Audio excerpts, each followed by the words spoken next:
தமிழக நிகழ்வுகளை விரைவு செய்திகளாகவும் சுருக்கமாகவும் பார்க்கலாம். தானிய விற்பனையாளர்கள் ஏற்றுமதியிலும் பதப்படுத்துவதிலும் புதிய தொழில்நுட்பங்களை பயன்படுத்த வேண்டும் என தமிழக ஆளுநர் ரோசையா வலியுறுத்தியுள்ளார். சென்னை கோயம்பேடு வணிக வளாகத்தில் உணவு தானிய மொத்த விற்பனையாளர் சங்கத்திற்கான சின்னம் அறிமுகப்படுத்தும் விழா நடைபெற்றது. இதில் கலந்து கொண்டு சின்னத்தை அறிமுகப்படுத்திய ரோசையா, ஒருங்கிணைக்கப்பட்ட வணிக வளாகம் விற்பனைக்கும் ஏற்றுமதிக்கும் மிகுந்த பலனளிக்கும் என்று தெரிவித்தார்.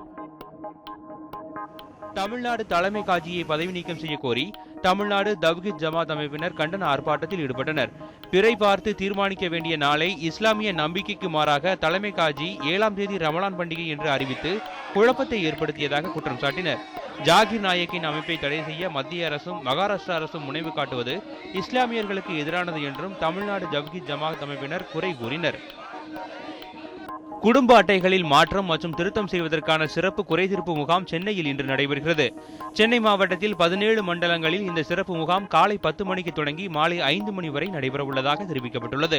குடும்ப அட்டைதாரர்கள் பொது விநியோக கடைகளில் உள்ள குறைகள், உணவுப் பொருட்கள் பதுக்கல் குறித்து புகார் அளித்தாலும் நடவடிக்கை எடுக்கப்படும் என்று அதிகாரிகள் தெரிவித்துள்ளனர்.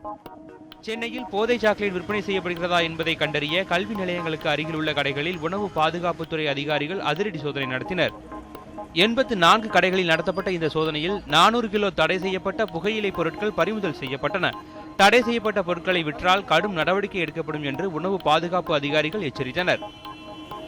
அடையாறு ஆற்றை தூர்வாரி ஆழப்படுத்த வேண்டும் என சென்னை தலைமைச் செயலகத்தில் பொதுப்பணித்துறை செயலாளர் பிரபாகரிடம் சைதாப்பேட்டை திமுக எம்எல்ஏ மா சுப்பிரமணியன் மனு அளித்துள்ளார். அடையாறு ஆற்றின் கரையோரத்தில் தடுப்புச்சுவர் கட்டித்தர வேண்டும் என்றும் மனுவில் அவர் குறிப்பிட்டுள்ளார்.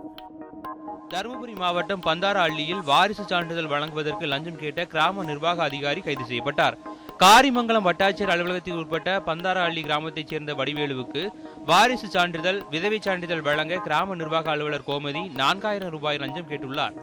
வடிவேலு அளித்த புகாரின் அடிப்படையில் கிராம நிர்வாக அலுவலர் கோமதியை லஞ்ச ஒழிப்பு போலீசார் கைது செய்தனர்.